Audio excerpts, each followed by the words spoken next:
Gilmore Girls gets therapized. It's time to talk about Paris's meltdown. Oh boy, Mended light.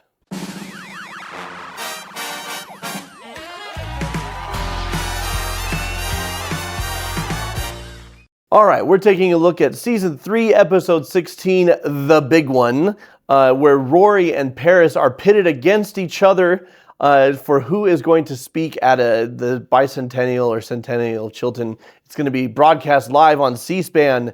Yay. They both get selected to speak. So Paris comes over to Rory's house, and they have not been getting along, and then all of this happens.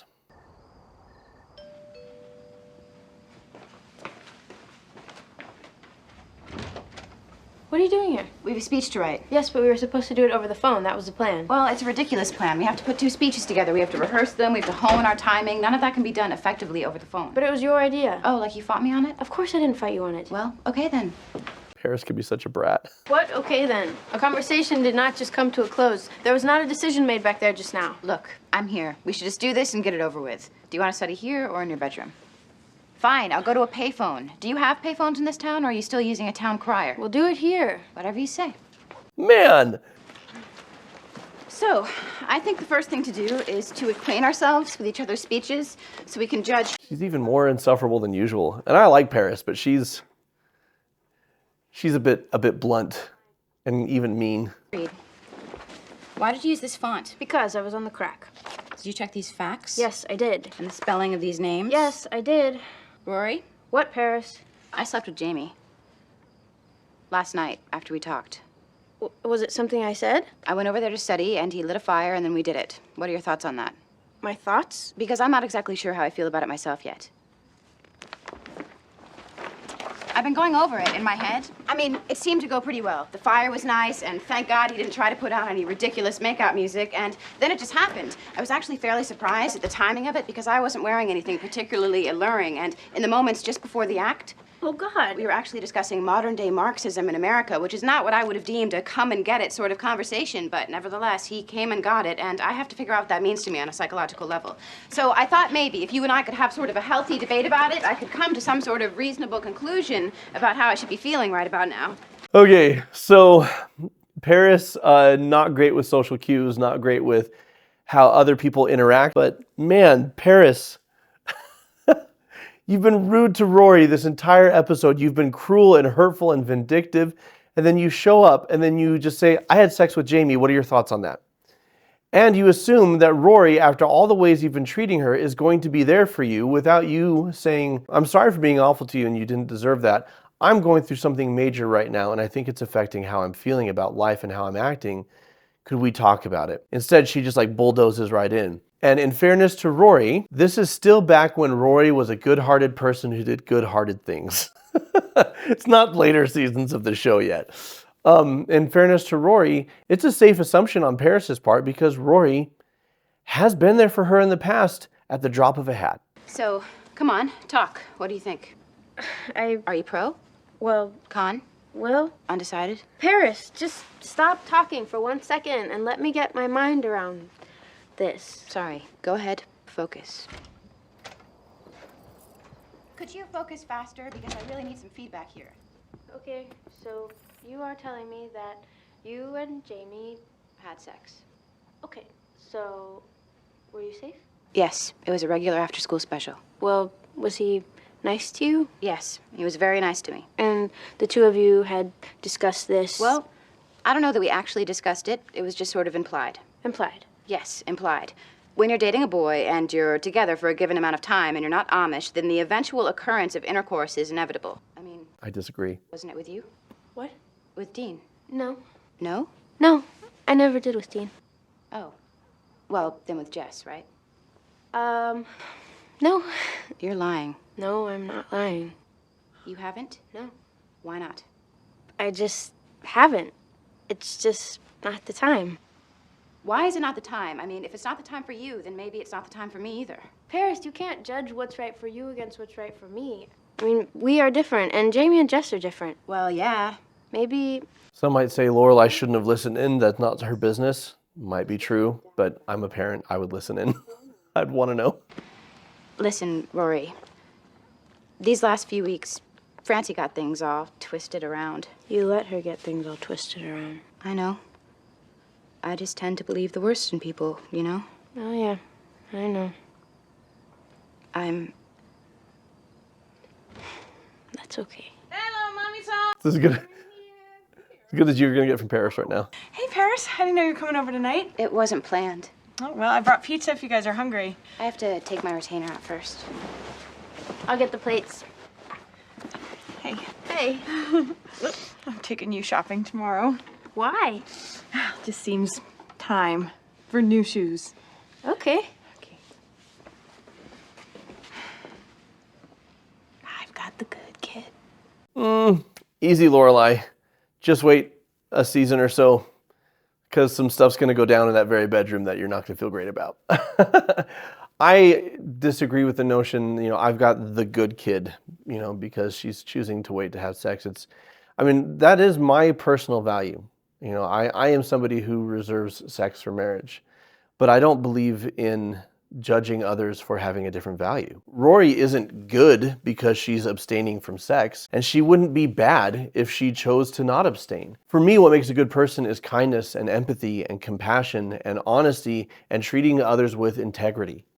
And that is what makes Rory good. If we're going to say good and bad, but I don't even like to throw those labels at people either. Because what happens if Rory decides differently? Is she now bad? Of course not. We all make mistakes. We all have successes. We all try, we succeed, we stumble, we fail. That's life. I do appreciate that Paris gets to a place of accountability. But man, how she has to be nudged to get there. She starts to talk about how she got things all mixed up because Francine was talking crap about Rory and pitting them against each other. And Rory pointedly says, "You let her twist things." And Paris says, "I know." The fact is, when we are apologizing, it's best to go straight for the jugular, to not beat around the bush and to try and excuse or justify or minimize or get the other person to understand that we're not bad people, we just had a misunderstanding. To say, listen, Francine got things twisted up, but I chose to let her, I chose to believe her. And I really like it when Paris says, "I often see the worst in people." That is a beautiful moment of self-awareness, and that is a beautiful moment of accountability. And that's how trust gets restored and friendships get rebuilt after there has been contention or strife. She's going to say sorry. It's right there in the tone. And Rory says, "I know."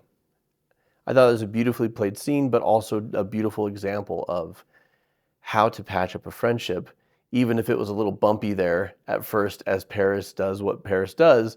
She bulldozes, and I offer insight and feedback because that's what I do. How to maybe have these conversations in a smoother way, in an easier way, in a more supportive way. But the fact is, people repaired their relationships before they were therapists. It would just take longer and was more painful and didn't always work, but also people figured it out. And these two figured it out and extended grace to each other, and it was beautiful. And now comes the time for the actual speech, and we're about to see Paris like we have never seen her before. 200 years of tradition, Chilton begins its third century of educating this country's young students. Preparing them. Okay, I got the coats hung, and I slipped the girl a buck to get the really good hangers. The ones with the dry cleaning foam strips still attached. Why are you frowning? Are you nervous? What? No, yes. Paris is supposed to be here, and she's not. Well, maybe she's just had a clothing crisis. Maybe. Do you want to call her? I did, no answer. I'm sure she's fine. There's traffic. Just relax. Okay. There you are. Hi, Grandpa, you came. Of course I came. I wouldn't miss my granddaughter talking on national TV. That's quite a nice turnout you have here. Yes, well, we're very proud of the number of people who have nothing to do on a Friday night. Your mind never tires for a moment, does it? It will once people start talking. Charming. Okay. Well, I'm gonna go track down some coffee because there's no way they're not serving coffee at this thing. So Rory, nervous because there's no Paris. Rory, you and Paris should get ready. You're going on next. Richard, I didn't know you were coming. How are you? Very, very well, Hanlon. Wonderful. Here, let me find you a seat. I'm also with my daughter. Well, then let me find you 2 seats. Rory, where's Paris? I don't know. I haven't seen her, and I called her house. Oh, dear. Well, I hope you know both parts. Okay, great. You are going to be wonderful. Trust me. Now, Did anyone ever tell you to picture the audience in their underwear? Yes. Well, don't do it. I did it once, and I had nightmares for a week. Bulgarians in Speedos. Say no more. Hey, they're rounding us up. Is she here yet? No. Oh, well, oh, there she is. Where? Oh, thank you, God. Okay, be great. We'll see you afterward. It just like sweats. You okay? And She's like catatonic. that I introduce two young ladies that epitomize the very best of what Chilton has to offer. Paris, are you okay? Ladies and gentlemen, I give you Paris Geller and Rory Gilmore. I wonder if Paris Geller is related to Ross Geller. Because they're both kind of neurotic.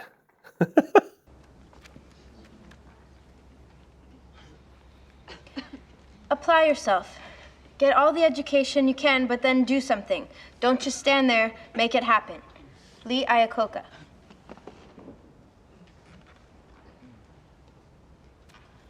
Education's purpose is to replace an empty mind with an open one.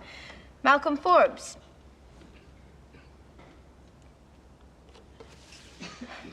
Education is an admirable thing, but it is well to remember from time to time that nothing that is worth knowing can be taught. Oscar Wilde. These are only three of many countless views on the expansion of the human mind. I personally believe in all of them, and fortunately for me, so does Chilton. An institution not just because of age and standing, but because of ideas. Because it encourages ideas and it will accept... So they're on C-SPAN being broadcast across the country. Start. You know, it's funny, me standing here before you right now. I've thought about nothing else for 4 years but this school. This big, important school with all of its history and tradition and really super teachers. And I dedicated myself to it completely, heart and soul, believing in its power, believing in its ability to get me where I needed to go. Ooh, faith crisis. I thought of nothing else. Many of you out there can attest to that fact. I was on my way and nothing could stop me. And here's the really funny thing. After 4 years of slaving away, I go home today and I found this. I'm not going to Harvard. I got the tiny envelope. The one that reads, "Sorry, Paris, we're not interested. Try again next year. Love, Harvard." And the thing that's really funny here is, who in the world deserves to go to Harvard more than me? Have you seen how hard I've worked over these past 4 years? I mean, can anyone here believe that I'm not going to Harvard? I can't. I'm not going to Harvard. I am not going to Harvard. I had sex, but I'm not going to Harvard. Okay. And I have to tell you that if you asked me which of those two events I thought would be the least likely to happen, it would not be the not going to Harvard. Thank you and good night. I'm being punished. I had sex, so now I don't get to go to Harvard. Paris, come on. She's never had sex. She'll probably go to Harvard. She's a shoo-in. Pack your chastity belt, Gilmore. You're going to Harvard. Come on. And then Richard's asleep. Oh my gosh. You know, I've seen a lot of TV in my day, and I've seen a lot of real life meltdowns in my therapy office. And that ranks near the top of both lists. That is, I mean, it's very entertaining because it's not real, and you get the sense of you're watching an actor really delivering and just relishing this script. But in real life, this is devastating. And of course, it's humiliating. She's gonna look back on this. My hair was a mess. I was in sweats and a sweater, and I lashed out on national television because I was in my dark place. A lot of us have our worst moments, but not all of us have our worst moments captured on camera for hundreds of thousands of people to see. But her give a damn is busted. And here's what I think all of us can relate to: dedicating yourself to a goal, to an ideal, to an outcome. Setting your mind to something, giving it everything you've got with the assurance that if you do, things will work out the way that you hope that they will. And the devastation that happens when that's not what goes down. Maybe it was a marriage that you gave all of your time and energy to and dedicated yourself to, and it didn't work out. Maybe it was a career dream, a school dream. Maybe you dedicated yourself entirely to your children, hoping they would turn out a certain way, and they used their free will to choose to be something else or to do something else. It can be devastating when we marry ourselves to outcomes instead of to efforts. When we marry ourselves to efforts, outcomes are never assured. Effort leads to growth, and growth leads to resilience. It leads to compassion. It leads to wisdom. It leads to the ability to cope with things, to handle life, and to be successful in creating a life for yourself that you enjoy and that you're grateful for, even if it isn't the exact life that you had hoped for. Now, we can set goals and work towards specific outcomes, but if we attach our worth to those outcomes, as Paris did, then we are devastated and we don't know how to move forward when those outcomes don't happen. If Paris had attached her worth to, I'm going to work as hard as I can at Chilton, and that's going to give me a bright future, whatever that future looks like, then she wouldn't be having this moment. But she had attached her worth to the specific outcome of Harvard. Now, I love this moment between Rory and Paris here. How could I have not gotten into Harvard? 5 generations of Gellers have gotten into Harvard. Even if I was the Billy Carter of the family, the name is still supposed to carry some weight. Paris. They had to really not like me for me not to get in. Paris. It's like they know me or something. Stop. I know how much this meant to you, Paris, but you're going to get just as good an education at one of the other great schools you're destined to get into. And you know what? Maybe it's a good thing that you're going to a different school than the rest of your family. You'll be doing your own thing, starting your own tradition. Doesn't that sound exciting? I can't believe I slept with Jamie. I'm a slut. No, you're not. You love him. What if he doesn't love me anymore? What if he doesn't think I'm special anymore? Sometimes we're so overwhelmed with grief, we've got so much going on, that a person that we care about is trying to reassure us, and they speak truth, and instead of letting it sink in or sitting with it, we just leapfrog to the next pain. What Rory just said to Paris was true, and could offer Paris great comfort if she would sit with it and allow it to sink in. And this happens to me in therapy a lot. People come, they're so overwhelmed and they've got so much going on that I'm trying to help them with one thing and then they just leap to the next. And what I do is I say, hold on, we're gonna go to that one, but let's finish this one. What do you think of what I just said to you? Do you think that's helpful? And they can sit with it and say, yeah, that does help, or no, and here's why. But credit to Rory, she is being very patient and loving with her friend here. I can't believe I slept with Jamie. I'm a slut. No, you're not. You love him. What if he doesn't love me anymore? What if he doesn't think I'm special anymore? How am I going to tell him I didn't get into Harvard? Because that's where he is. Such a well-acted scene. Why you didn't get into Harvard, but you are so smart and so special, and you'll see everything's gonna be fine. Hey, I just wanted to make sure everything was okay. Yeah, we've got everything under control. Thanks. Okay, I'll be outside when you're ready. No rush. Thanks. It was a beautiful moment there, mother-daughter. All I've got to say is, after all the trouble this sex thing has caused me, I'd better have been good. That's a perspective I know and love. I love that Paris has like a horror movie mentality about sex. Like, you know, like in the Scream movies, if you have sex, then you're gonna die. Like, I had sex, so I got rejected from Harvard, which means Rory is the final girl, and she's the virgin, so she's gonna make it. And I just think it's really funny, that fatalistic view of all of this.